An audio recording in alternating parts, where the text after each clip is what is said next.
Hi, everybody. Nice to see you. Welcome back. My name is Dean, and special day today. Only a couple topics to get to. People who blow themselves up. We had a little bit of that over the last couple of days, and these two people include a couple of little things that I need some help kind of trying to figure out. And what better Sherpa in the Canadian media ecosphere? What better individual than the godfather of Canadian radio, than one of the most successful broadcasters, the conscience of journalism in this beautiful country we like to call Canada? Please welcome to the program from the Charles Adler podcast, Mr. Charles Adler, ladies and gentlemen. Charles Adler, how are you, sir? Nice to see Good. you. Thank you. Thank you very much. I'm getting used to you're getting me used to this podcast thing. You know, I didn't think I could enjoy being public without being interrupted constantly by 6 minutes of stale commercials and traffic reports and newscasts read by people who can't even pronounce Kissinger. But I got over that, and we're enjoying the podcast. So thanks very much for inspiring. Oh, dude, great to be here. Charles has your own podcast. Charles is the truth teller here at Crier Media. You can get his podcast at the Crier Media Network. You can also get it anywhere you get your fine podcast. You mentioned, excuse me, professional broadcaster Dean Blundell, by the way. You mentioned Kissinger, Henry Kissinger, who died yesterday. I have never in my life have I seen people dance on the graves and listen, I'm not like, I don't know a whole bunch about Henry Kissinger. I've seen the word war criminal. I've seen the word coup. I've seen the word Pinochet. I know he was part of the Nixon cabinet, et cetera, et cetera. But can you kind of fill us in on why everybody's celebrating the death of Henry Kissinger in a big bad way? Can you tell me? For those people who are watching this podcast, I realize that many are listening. That's fine. I appreciate that. But for those who are watching who are wondering why my head was down, it was not because I was deep in prayer. I was trying to respond to a text about Henry Kissinger being a war criminal, which I guess the most accurate way of putting it, he was an unindicted war criminal. If many others doing exactly the same things might have ended up with Milosevic and the other trash in The Hague at the International Criminal Court. But the most important thing to remember about Henry Kissinger is Henry Kissinger absolutely owned the mind of Richard Nixon. Richard Nixon revered Kissinger. And it's entirely possible that if it had not been for Henry Kissinger, hundreds of thousands of people in Southeast Asia, specifically Laos, Cambodia, and Vietnam, would have been alive, left to live, and of course that would mean exponentially larger number, millions of grandchildren who were never born, children and grandchildren who were never born because of Henry Kissinger's unindicted war crimes.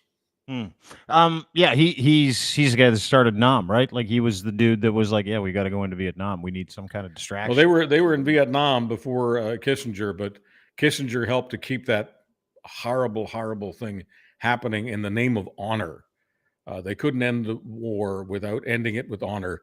And for Kissinger, who was a power freak, a tyrant, for him, honor was defined by murdering hundreds of thousands of people.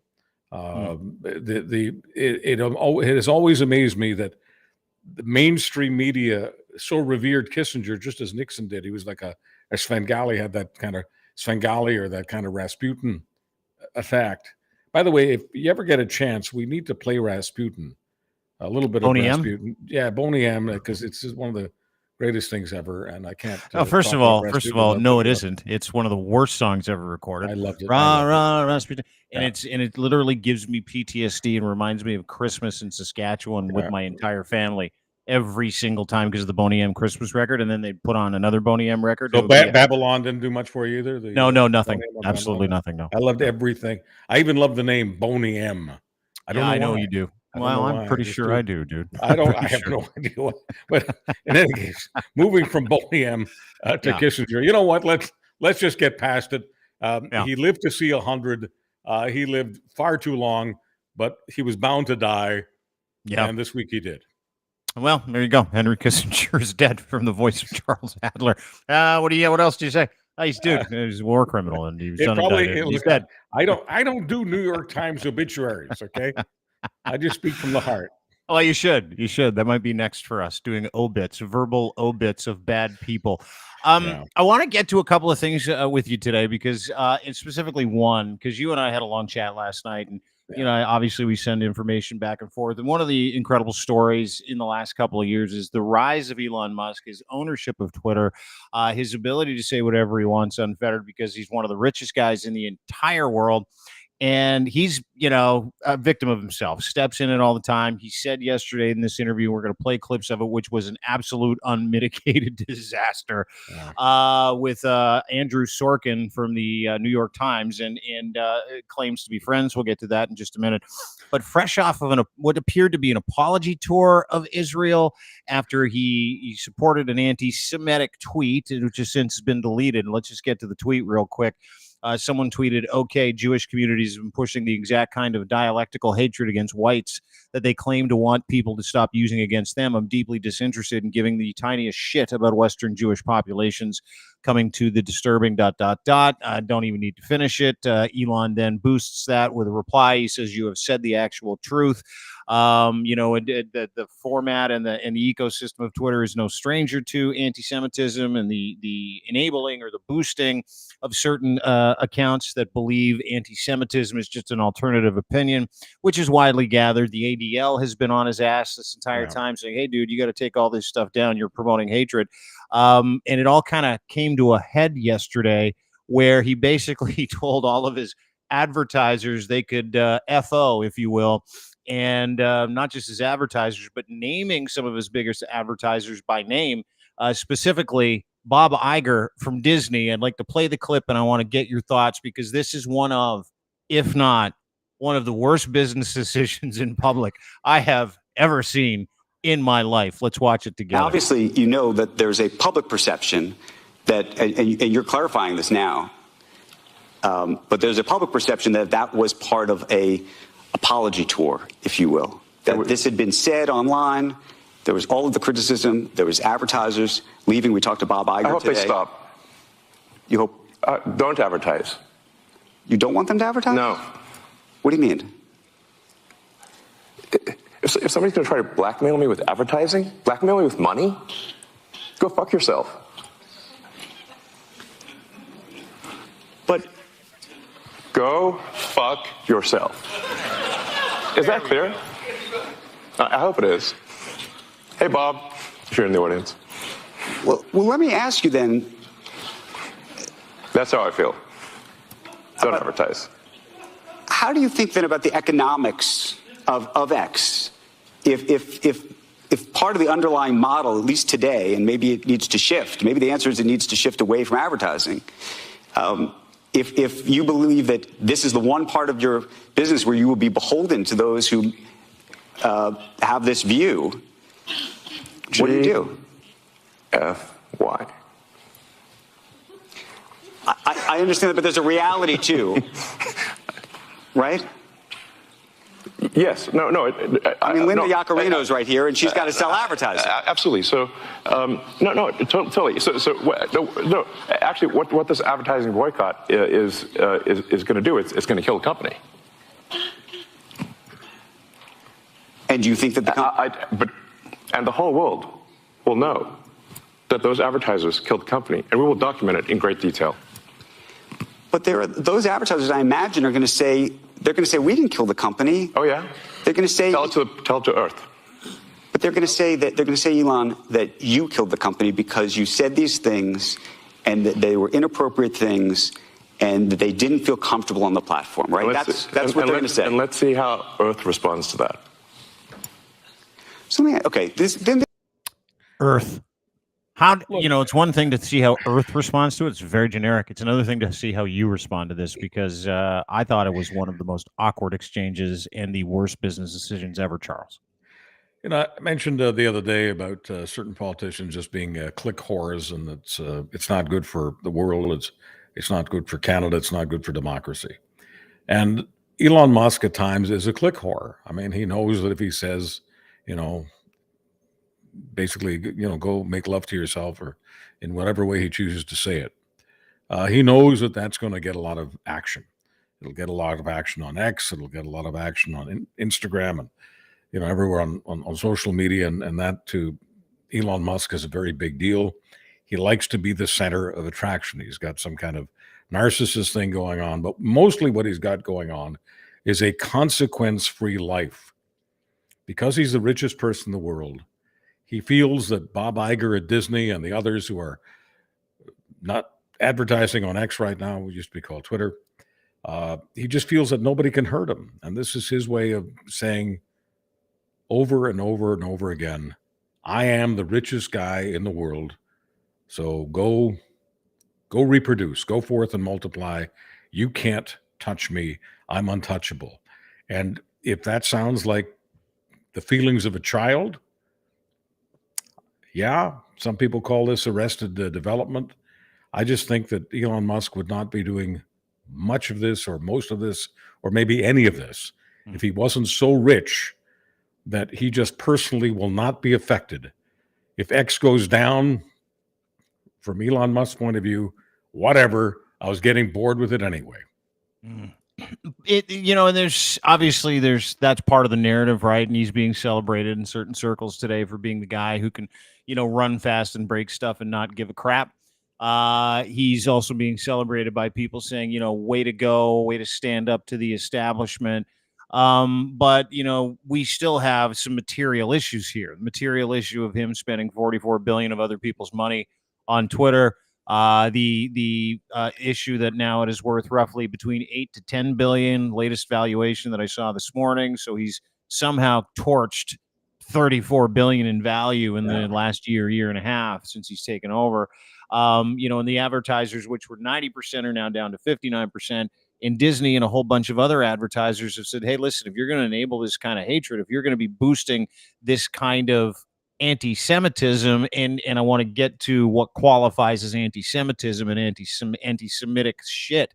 I want to get to that, but I do want to understand really quickly, if there are material issues here for a guy like Elon Musk, and he's not going to pay attention to those material issues, and he chooses, his ego or his ability to be this person in public or to get clicks over the livelihood of the people that work there, the money that he's borrowed from other people. What does that say to you? What does it say about him as an individual? Because it can't just be about clicks, Chuck. In my mind, it's got to be something else. Well, he likes making trouble. I mean, if you just heard a story about a 9-year-old being given tens of billions of dollars to do whatever he wants, to buy whatever he wants for toys, to turn serious institutions, media institutions, whatever, to turn anything he likes into a toy, because the 9-year-old is now the richest person in the world, you'd say, well, of course, he's a 9-year-old. He's behaving like a 9-year-old. I think we get distracted by the fact that Elon Musk is not a 9-year-old. He's, more than 5 times the age of a 9-year-old, and then you should have grown up by now. But something happens. I'm capitalist. I'm pro free enterprise. I'm not a commie, a socialist, pinko, none of those ridiculous things. Okay. However, I'm the first to admit that some people are irresponsible when they get loaded up with too much money. And I think that the best thing that could ever happen to X is for it to be sold. And I don't really care who he sells it to. I just want him to sell it to a real business. And if they only pay him 9 million or 10 million, that's still a whole lot better than making the thing go bust, because it's on the road to bust right now. Yeah, it's the least used, by the way, least used of the top, I think, 15 or 20 social media apps worldwide. Disney has not responded to what he said, which is like, hey, Bob, go F yourself. But, again, bigger than that, he didn't just say it to Bob Iger. He said it to all advertisers. Yeah. Right? He said it to everybody. Can you imagine being the head of the advertising department for Twitter? Can you imagine working for the ad department? Can you imagine working for any department in Twitter right now when you're watching your boss literally burn the thing down? I mean, he comes across to me. I mean, I don't get too distracted by the F word. I've been on this planet for a while. I've been involved in the show business for a while. I've heard the F word so often it has no impact on me. Generally, when I hear people use the F word, I just think they're being intellectually lazy, especially when smart people, Elon Musk, are using the F word. I don't want to get overly moralistic about this. It's not about morals. It's about style. If you've got a vocabulary of 15,000 words, but you insist on using only the F word, you've got a problem. So Yeah. I don't get distracted by the F word. What I see him as is an arsonist. He is burning down a company. That means he's burning down jobs. He's burning down the jobs of people who don't have anywhere near his kind of money, anywhere near his kind of freedom. And for them and their families, their job, working for him, that job is not a toy. And so when human beings are being treated like toys, I don't care whether it's a dictator in North Korea or this particular person in the United States or Europe or South Africa or wherever he wants to be at any given moment. The other day in Israel, doing what you called and what other people are calling the apology tour because of all of the anti-Semitism that's on Twitter and some of the anti-Semitism that he's doing. I can say this even though I don't know Elon Musk. I honestly think that when Elon Musk says he's not an anti-Semite, he means it. I think he traffics in anti-Semitism. He has fun with it. That too, for him, is a toy. That makes him amoral. That makes him irresponsible. That makes him a lot of things. But I hesitate in tagging everybody that's on the wrong side of any particular issue as being an anti-Semite, because I think that lets the real heinous anti-Semites off the hook. I think the word is used too often. Anti-Semite is used too often. Nazi is used too often, and some other words. And I don't think it does Jewish people any favors to be tagging as many people as we are as anti-Semites. I think that the real anti-Semites are obvious. When someone goes to a so-called pro-Palestine demonstration, as they did last night in New York at a Christmas tree lighting, and they're screaming obvious anti-Semitic words at people. And what are these people doing? Why are they getting this? Well, they are looking obvious. They are looking like Hasidic Jews, and that is incurring the wrath of the anti-Semites. That's genuine anti-Semitism, and that ought to be called out. Interestingly, it was at a Christmas tree lighting ceremony, and a Christmas tree lighting ceremony is not about evangelizing for Judaism. It's really about Christ and the light of Christ being shone on the world. That's really what a Christmas tree lighting ceremony is about. That's really what Christmas is all about. And it's interesting that these anti-Semites are doing all of this at a Christmas tree lighting ceremony, but it wouldn't be the first time. As anyone who's read Martin Niemöller knows, it wouldn't be the first time that anti-Semites show you very loudly and proudly that they may scream the most about the Jews, but they hate a lot of other people do, and they're perfectly happy to come after them. Charles, is great point. Is when you think, and I know he espouses or boosts anti-Semitic folks. I know he's got people on his platform that have anti-Israel and anti-Jewish, not just leanings, but virulent hatred for Jews that we see on a daily basis on that platform. And this boycott is a result of, that narrative and the narrative that's built around it. And you talk about the collaring of people unnecessarily sometimes with that name. Do you think that's what he's genuinely angry about? Or do you think he's disguising some of his behaviors under the idea that people like to use those words innocuously, or people like to collar people innocuously, because that's what he's been trying to say, right? What he's been trying to say is, the woke this and the radical that can't have their cake and eat it too. But, to me, the stuff and the people that he platforms are clearly anti-Semitic in a lot of cases. And he wouldn't have gone to Israel to hang out with Mr. Netanyahu and make a big ballyhoo out of it and bring a camera crew and then come back and talk to people at this Q&A to address it, right? Like, he doesn't like being accountable. And so I found it fascinating that he said it wasn't an apology tour, but to me, his actions spoke like it was. Well, because he doesn't believe in apologies, and there are a lot of people, authoritarians and others, who feel that every time you offer an apology, or if you ever offer an apology, it makes you look vulnerable, it makes you look less than strong and mighty. But as far as the anti-Semitism is concerned, I think for him, it's just business. I think there's an enormous market for anti-Semitism. There's an enormous market that he is tapping into, and there's no way that anyone can prove to me that since Elon Musk opened the gates to floods and floods of anti-Semitism, that there's less tweeting going on, that the platform is becoming less used. Advertising has certainly been hit because a lot of people don't want to advertise that kind of crap, and I don't blame them. But Elon Musk, as I say, he loves the clicks, he loves the attention, and since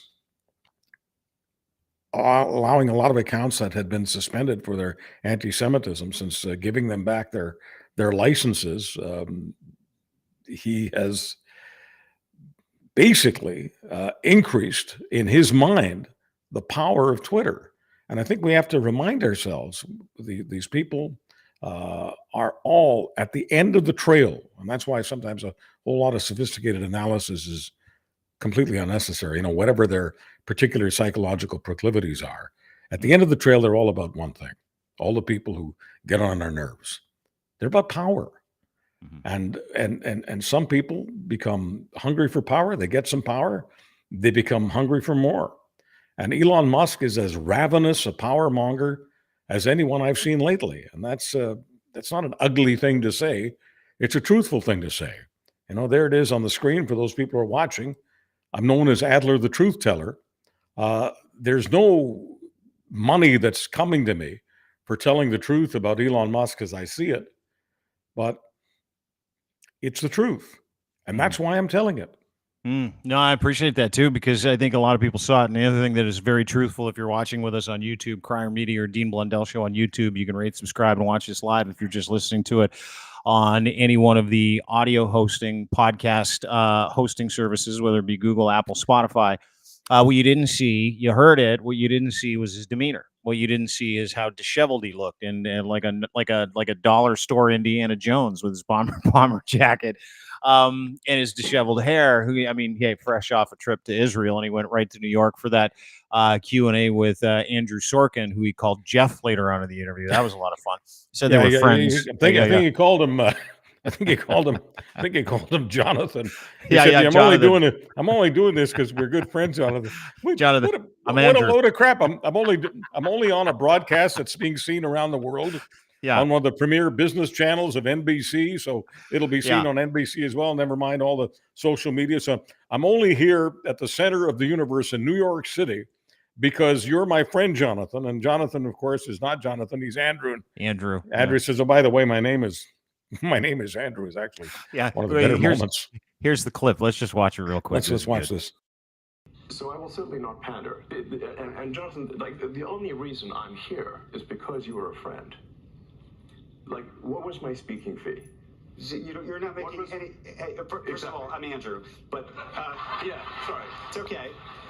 Second of all, we've known each other for a very long time. First of all, I'm Andrew. But you saw it there again. You saw how fidgety he was. You saw how disheveled he was, and you saw his own self-importance, the interpretation of his own self-importance, where he's like, we're friends. The only reason I'm here is because of you. What is my speaking fee? I mean, listen to me. He's got this God complex, in my opinion. But I want to get to, of course, if Andrew Sorkin wasn't writing for the New York Times, if Andrew Sorkin hadn't written a number of screenplays for a lot of made-for-TV stuff, he's just a tremendous writer. Anyway, if Andrew Sorkin wasn't world famous, I don't think that Elon Musk would be calling him his friend, even though he called him the wrong name. Yeah, we're great friends, Jonathan. It's Andrew. Okay, whatever. But his demeanor told me a lot. And I'm a big body language guy. You look at, and I want your opinion on that too, because he seemed incredibly fidgety.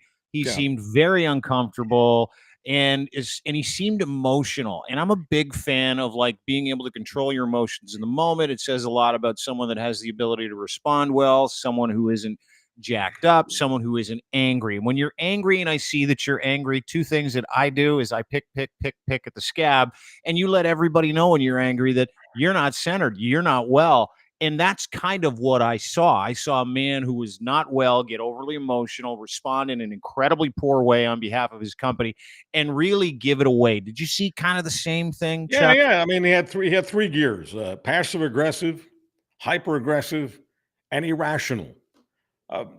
those are not three gears that make you successful as a business person. But the point that needs to be hammered home over and over and over again is he's already successful. And that's why he's allowing himself to do all of this. He wasn't doing this, and he wasn't doing this obviously on the road to success. And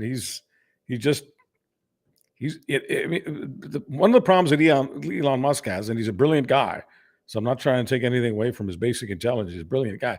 He has a low attention span. He gets bored very easily. And when he gets bored, he's a threat, mainly to himself and his business partners. Mm-hmm. Yeah, it's kind of the case with all of us, right? Anytime we get bored with what we're doing, we start looking around for something else to do. Well, you know what the deal is between you and me. The most important aspect of our relationship is our pledge to each other not to be boring. You get boring, I'm out of here. Yeah. How am I doing today? You're doing well. You're on the money. I mean, you only made one mistake. You called Elon Musk Jeff because you got this Jeff fetish. Now you call, ever since you found out that Pierre Poilievre, his original name was Jeff, you got this Jeff thing going on. I totally do. I totally do. I got a real Jeff king. Before we wrap up in a few minutes, you're going to be calling him Jeff Musk. You're going to be calling me. You're going to be calling me Jeff Adler. You're going to be calling yourself Jeff Blundell. You need help, man. I know, buddy. I know, but you're going to be a Jeff with a G. That's the really really high class Jeff. The Jeff with the J is the pedestrian Jeff. I know you're based in Toronto and you love Toronto, even though you like a lot of Toronto. Oh, I really don't. Yeah. But you have a million opportunities to live anywhere in the world. You choose to live in Toronto. Just admit it. You love Toronto. Fine. Yeah. I can find you a shrink in Toronto named Jeff. I can do it by 4:00 today. I guarantee you. Because I've got a real Jeff kink apparently, so I really appreciate that, if you will. It's one thing, it's one thing to watch him burn down the house. It's one thing to watch him not care. But like, how many people stand at the door of the bakery they just bought and they tell everybody trying to come in to go F themselves, Chuck? Like, how many people do that?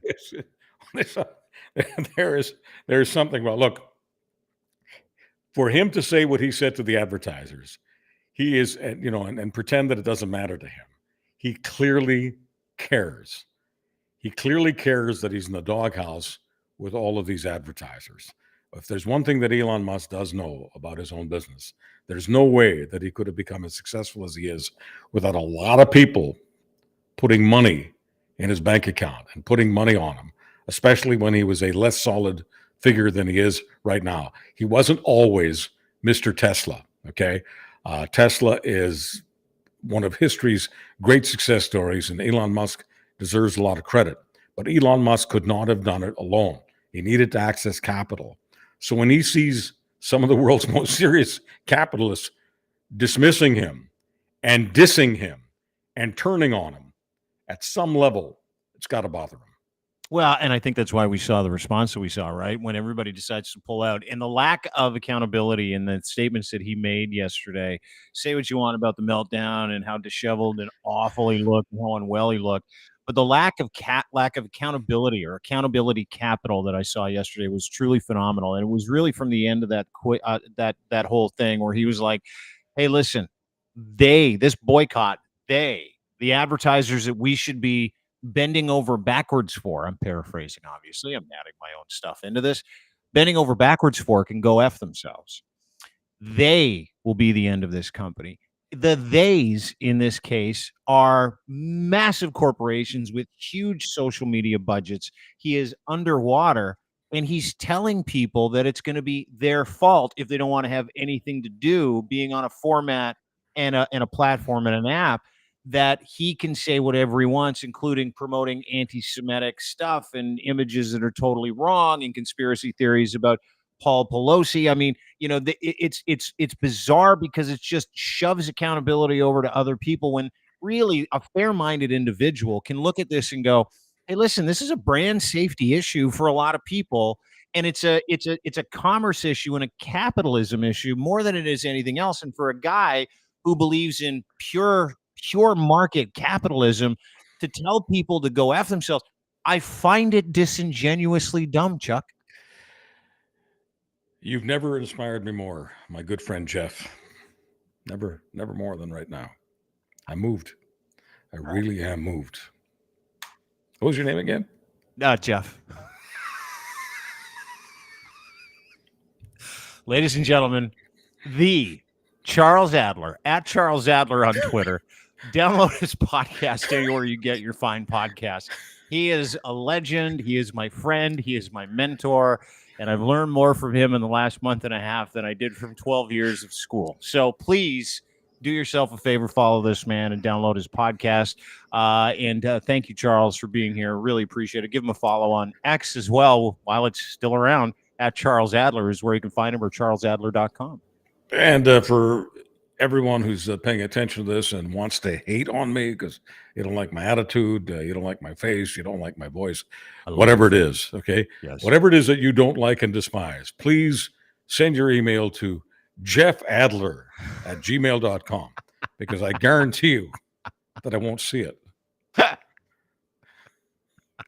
Thanks, Jeff. Ladies and gentlemen, the Charles Adler. Thank you, everybody, for being here. I want to thank our clients who we love, our advertisers who, by the way, we love. We love our advertisers. We want more of them. We want to talk about you and hold you in high esteem, including our friends at Cantork, Canada's assembly tool experts, making rugged, hardworking, beautiful torque wrenches for all your bolting solutions, no matter the scale of your bolting project. It could be in nuclear, it could be heavy machinery, forestry, railroad, doesn't matter. They got it. The very best in sales, service, rentals, calibration, maintenance, and custom fabrication of industrial torque tools. Go to cantork.com today, check out their new website, and see what they can do for you as well. We're always brought to you by our friends at Muse Massage Spa and Muse on the Mic podcast. Emily and Riley, lovely ladies. They do an incredible job of their podcast where they educate you as to the industry that they are in, which is the body rub / sex industry. And it is safe. These are good people. They are advocates. They've got a Patreon account for Muse on the Mic. So if you want the real juice, you can go and subscribe to that. And you can also get their podcast at criermedia.co, which is crier.co or crier.ca. But don't forget to subscribe to the Muse on the Mic podcast and go and visit my friends Emily and Riley, 1290 Finch Avenue West in the beautiful city of Toronto. And of course, brought to you by Gitch, the #1 luxury branded underwear in this beautiful country, made by Canadians for Canadians. Pouches are bigger in the front. That's right. Luxury boxer briefs, pouch in the front. You'll love these things. And you can only get them at edsfineimports.com. And you use that promo code GITCH and then the number 3, GITCH and then the number 3. You, my friends, are going to be wearing some incredible underwear that nobody else makes. The best boxer briefs on the planet from edsfineimports.com. Have a lovely day, everybody. Appreciate you being here. Don't forget to rate and subscribe. Visit us and go and subscribe anywhere you get your fine podcasts. Leave a review. That'd be lovely if you could. YouTube, Crier Media, Dean Blundell Show, Crier Media. Thank you very much for being here. Have a great day, friends. Bye-bye.